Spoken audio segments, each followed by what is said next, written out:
It's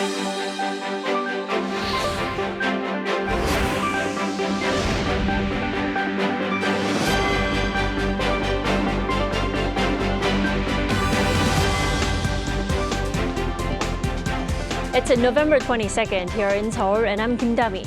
We begin with these stories making the headlines at this hour, starting with North Korea's spy satellite launch. The regime claims Tuesday's late-night launch was a success and says more satellite launches will be on the way in the near future. South Korea, in response, is taking steps to suspend the 2018 military tension reduction deal. Over in London, President Yoon delivered a speech before the British Parliament on Tuesday, where he pledged to deepen and sharpen partnership and cooperation with the UK to tackle various security and digital challenges together. War will continue until all goals are achieved to destroy Hamas, says Israeli Prime Minister Benjamin Netanyahu. He says the war against Hamas will last even if a temporary ceasefire is reached to free hostages. North Korea said it successfully launched a military spy satellite late Tuesday, around 3 months after its second failed attempt. But South Korea's military authorities have yet to verify the success. Our defense correspondent Choi Min-jung starts us off. North Korea reportedly succeeded in putting what it calls a military reconnaissance satellite into orbit late Tuesday night. The regime state-run Korean Central News Agency on Wednesday said the North launched a reconnaissance satellite from a launch site in Dongchangni on the west coast at 10:42 p.m. Tuesday. The report said the carrier rocket flew normally and accurately to put the reconnaissance satellite Malligyong-1 into orbit at 10:54 p.m., 705 seconds after launch. Pyongyang had failed twice in previous attempts to do so in May and once again in August. North Korean leader Kim Jong-un reportedly observed the launch at the site.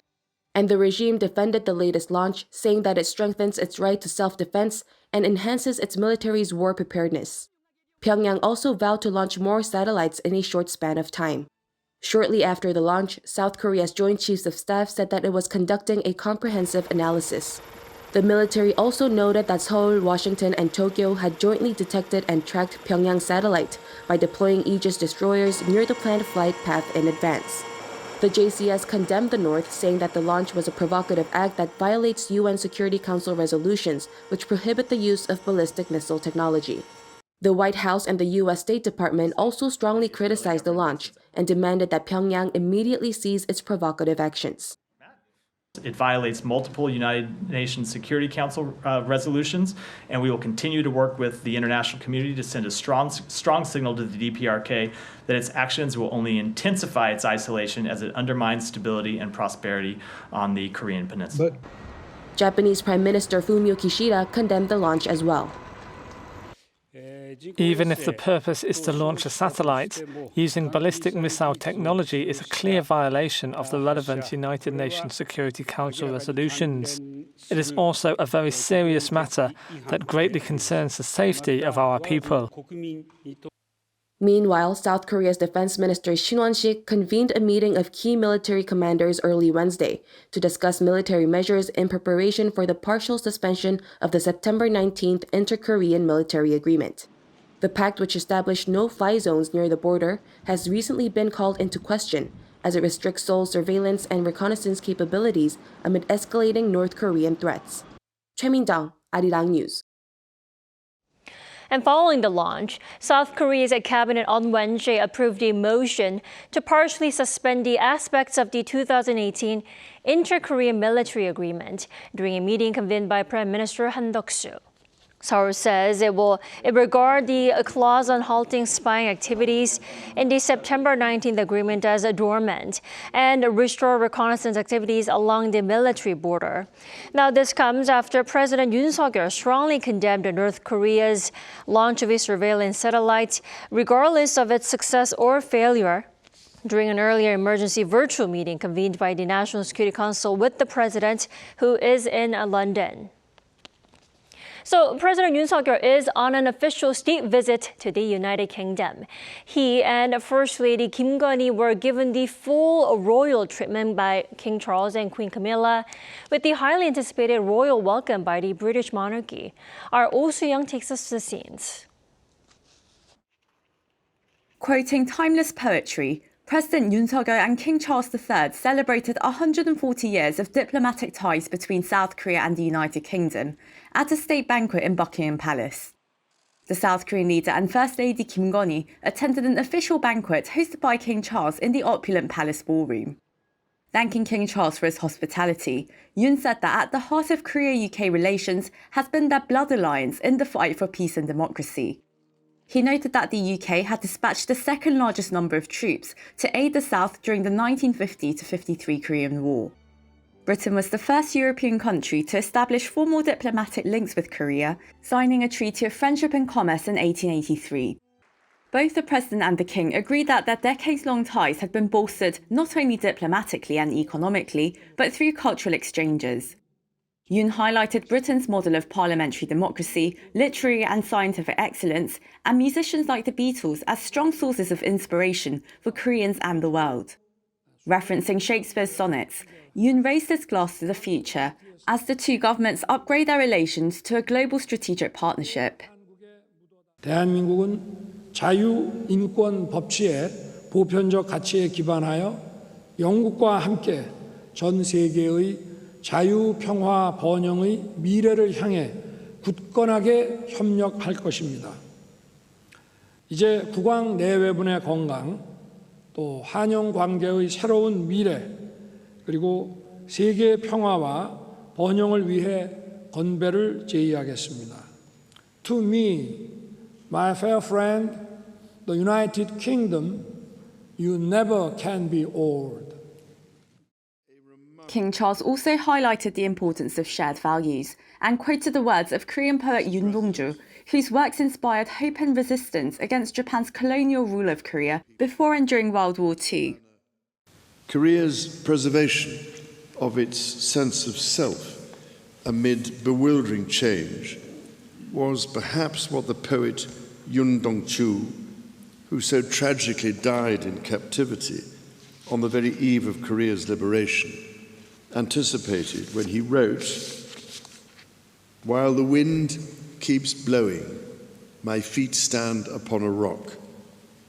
While the river keeps flowing, my feet stand upon a hill." The tie and tiara affair was held on the South Korean leader's first official day of his state visit, with some 170 guests including eminent figures in politics, business and arts, including Samsung chief Lee Jae-yong and K-pop group Blackpink. Surrounded by vibrant displays of flowers in red, purple and pink, the horseshoe-shaped table was adorned with gold-gilded plates holding egg and spinach tartlets, Windsor pheasant and a mango ice cream dessert, and decorations of pink sugar flowers resembling Korea's national flower mugunga or hibiscus. The South Korean president's official visit began on Tuesday with a royal greeting by the Prince and Princess of Wales, who drove with them to the Horse Guard Parade ceremonial ground to meet the King and Queen. The President and the King observed a 41-gun salute, 21 reserved for heads of state, with an extra 20 guns added given the royal venue, before heading to Buckingham Palace in a carriage procession. Following a private luncheon, Yoon was given a tour of South Korea-related items in the royal collection, including a letter sent by an emperor of Korea's Joseon dynasty Gojong to Queen Victoria, photos of Queen Elizabeth II's visit to South Korea, and the vase gifted to her. President Yoon and the First Lady will call again at the palace to bid farewell to King Charles on the last day of their state visit on Thursday. Oh Soo-young, Arirang News, London. President Yoon also addressed the UK Parliament, an honor given to head of state during a state visit. There, he called the lawmakers to join in this new era of the bilateral relationship and showed his appreciation for the UK's support of South Korea during the Korean War. Our Kim Do-yeon reports. At the UK Parliament on Tuesday, President Yoon Suk-yeol laid out his vision for a new era of bilateral relations between South Korea and the UK, saying the relationship will be reborn as, quote, true global strategic partners with greater focus on security.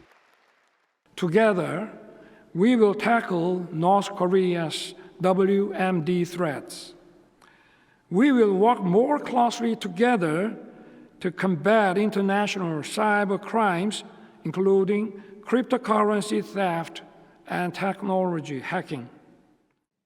President Yoon also cited the recent ramping up of security cooperation, saying the UK participated in a joint military exercise between South Korea and the US for the first time this year. The two are also building mechanisms for intel sharing. He also touched on the economic aspect of ties. He said the two countries are now on their way to revising their bilateral free trade agreement to reflect the current economic situation and strengthen cooperation on supply chains and digital trade. And with the new Downing Street Accord being signed on Wednesday, they'll broaden cooperation in digital, AI, nuclear energy, and arms sectors, among others. And during a 17-minute speech in front of 450 UK lawmakers, he said Koreans and British people are strikingly similar. The United Kingdom is the country of the Beatles, Queen, Harry Potter, and David Beckham's right foot. Korea is the country of the BTS, Blackpink, Squid Game, and the Son Heung-min's right foot. He also referred to a quote from Shakespeare's Romeo and Juliet of, "For this alliance may so happy prove to turn your household's rancor to pure love," saying, "For this friendship may so happy prove to turn challenges to pure opportunity." In the meantime, a big part of his speech gave appreciation for the UK's involvement during the Korean War. At one point, he acknowledged a veteran in the audience, the winner of 2019's Britain's Got Talent, Colin Thackeray. On behalf of the Korean people and the government, I thank you with deep gratitude and respect. This comes as Yoon also visited the Korean War Memorial and laid a wreath. The UK, during the Korean War, sent the second largest contingent of troops to help South Korea with around 81,000 servicemen and women, of which more than 1,000 died. He also laid a wreath at the grave of the unknown warrior at Westminster Abbey and showed his appreciation for World War II veterans who fought for freedom. Kim Do-yeon, Arirang News.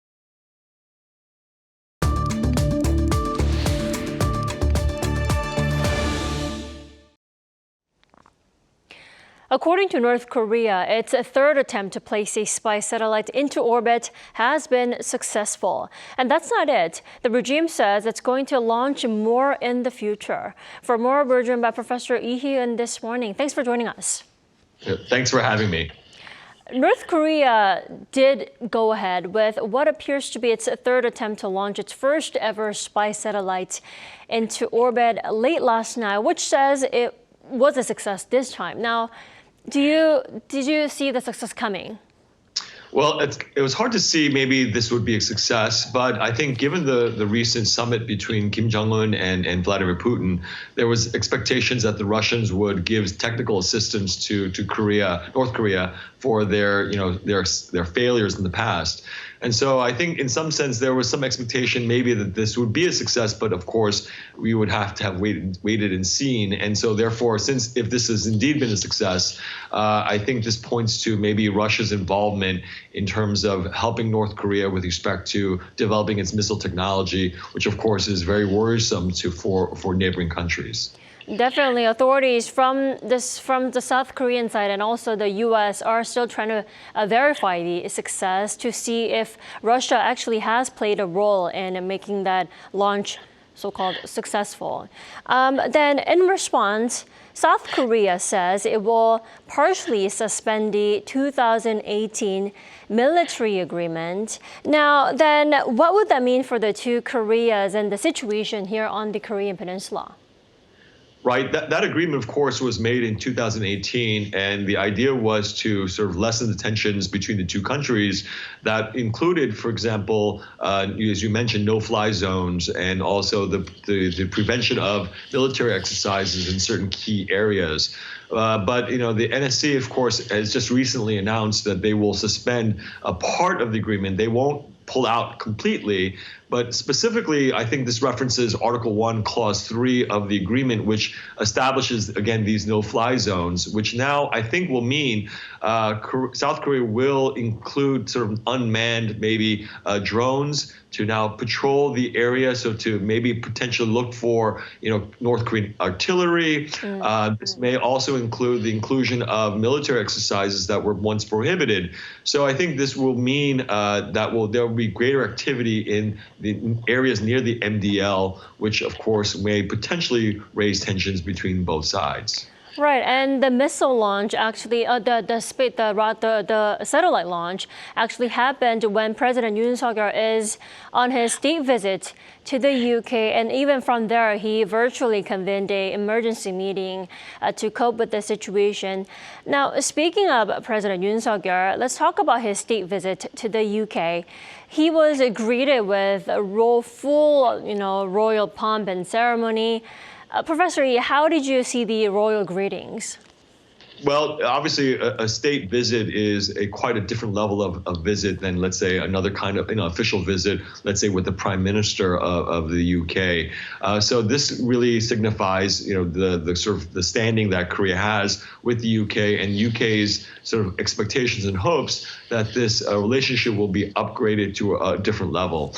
And I think so. This is a sort of proper, sign of respect for South Korea in its standing in the world, and I think just because of it's a royal setting, I think we'll see, of course, lots of attention paid to the ceremonies that are attached to it. But it really is a sort of a welcome sort of hosting of a world leader, and the stature of South Korea being at such a high level, I think it's appropriate given the circumstances. Definitely. The visit also comes timely considering the 140 years of diplomatic ties between the two countries. Let's also talk about the core of the state visit, the Downing Street Accord that has brought their bilateral ties to a whole new level. South Korea, the UK will launch and also negotiations as part of the accord for a revision of their free trade agreement, they say. The question is, what kind of revision or improvement can we actually expect?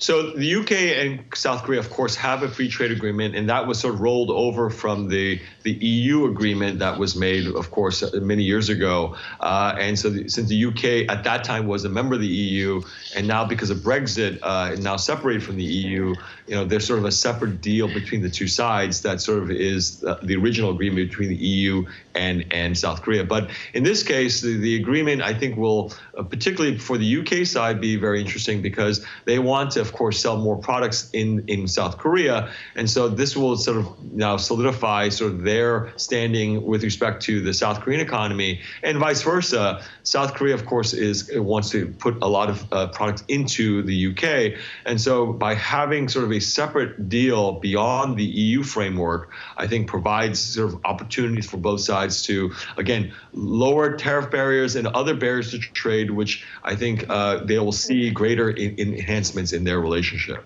Definitely lots of win-win situations there. And it's not just economic collaboration. The two countries have also agreed to upgrade their cooperation in the fields of defense and security by expanding joint drills and joint arms exports, and also dealing with issues here on the Korean Peninsula. Then why is it important to elevate their partnership in defense and security? I mean, why does it matter for the UK?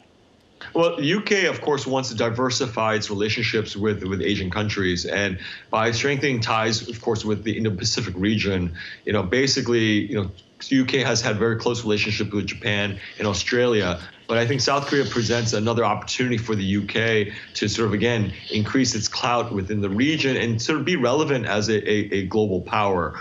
So in this case, this cooperation with defense and security, I think, provides an opportunity for the UK sort of to have a larger voice sort of on the global stage when it comes to issues of security in this part of the world. All right. Thank you, Professor Ian, so much, as always, for your insight. We appreciate it. Thank you.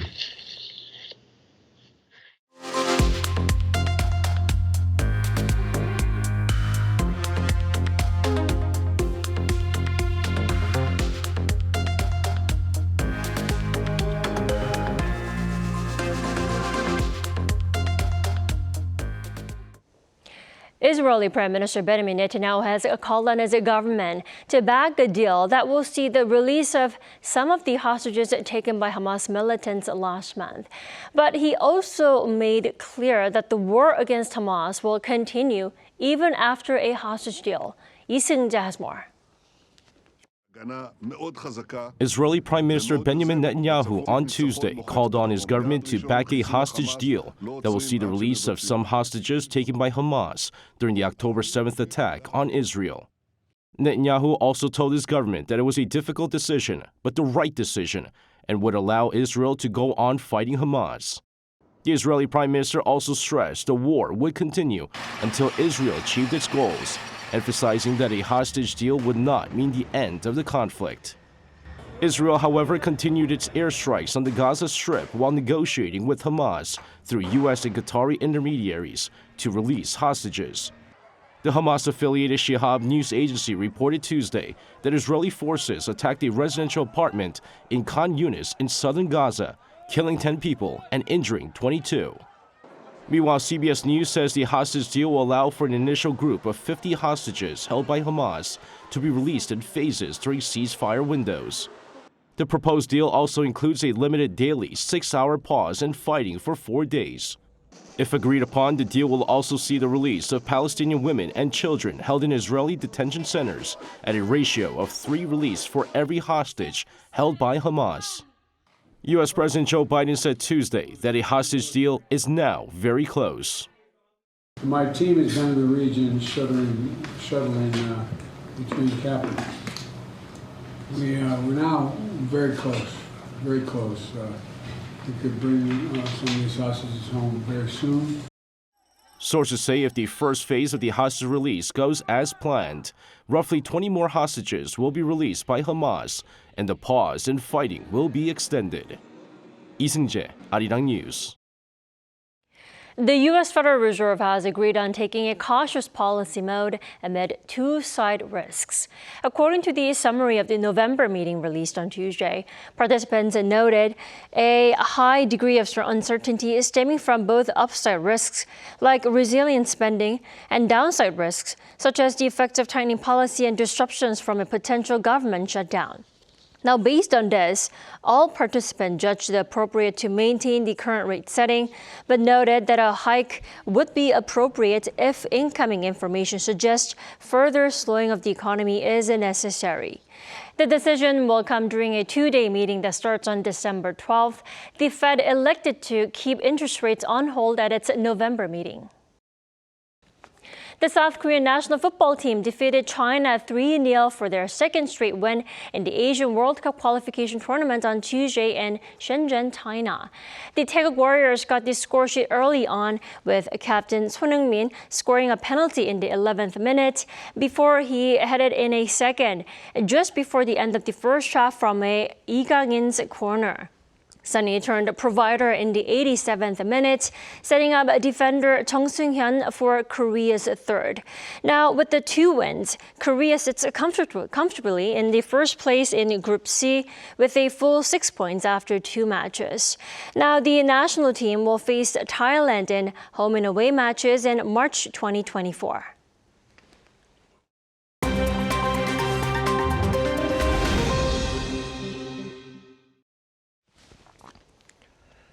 Good morning, I'm Kim Si-young. We now turn over to stories from around the world. We begin in Brazil, where a new record has been set for the hottest ever temperature in the country at 44.8 degrees Celsius.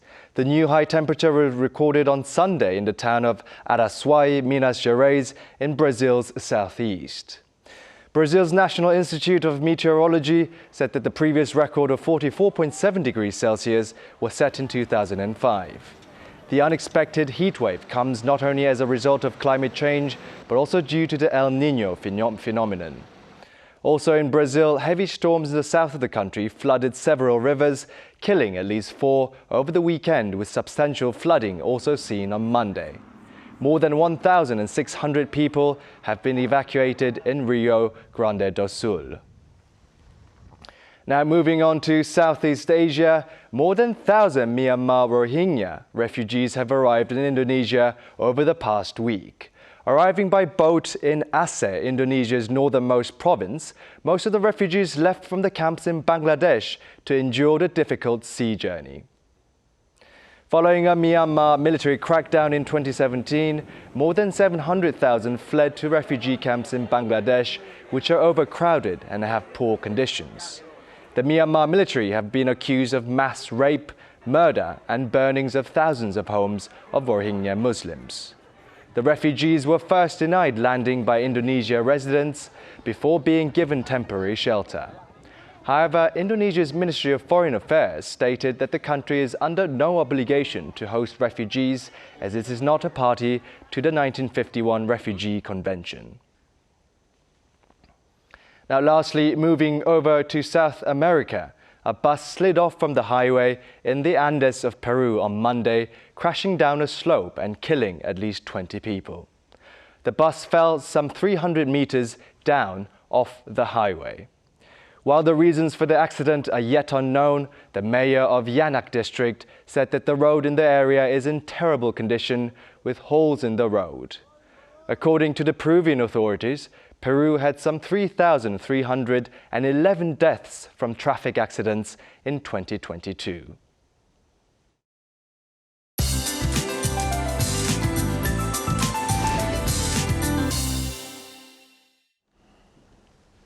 Good morning.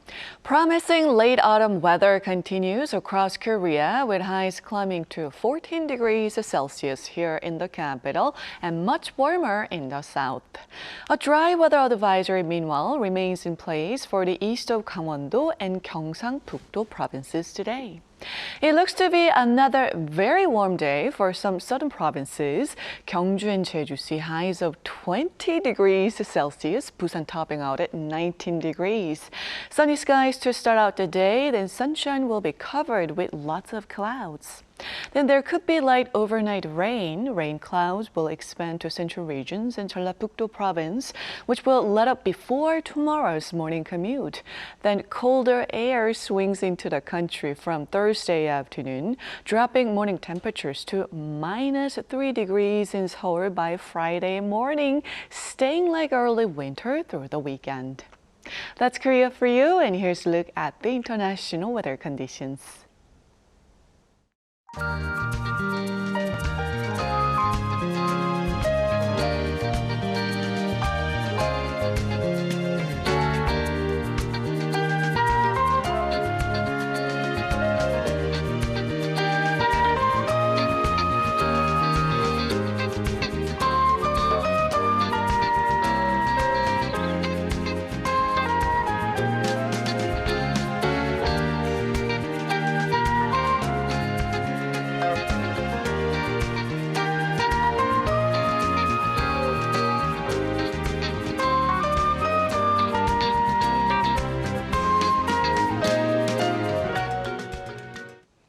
We thank you for watching New Day at Arirang. We'll be back tomorrow for Thursday's edition at the same time, 9 a.m. Korea time.